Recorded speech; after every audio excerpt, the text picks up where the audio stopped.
Hindi talaga natin masasabi yung panahon, no, guys? Kasi nakakatuwa ang Philippine television ngayon. Parang dati lang is magkakalaban pa yung mga different networks, pero ngayon ang dami ng mga collaboration ng mga nangyayari, and ang pinaka-recent at hot na hot na mga collab na nangyari ngayon ay ang pagtuwid ng It's Showtime from GTV, or rather from ABS-CBN to GTV, and now ay nasa GMA Kapuso Network na sila.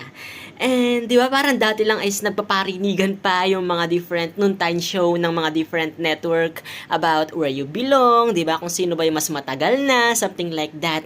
And yun, di ba? Hindi talaga natin masasabi yung future, and ito yung pinakamalaking plot twist ngayon sa Philippine television na magkakaroon or tatawid ng mga network yung mga noontime show natin, di ba? From TVJ or Itbulaga na naging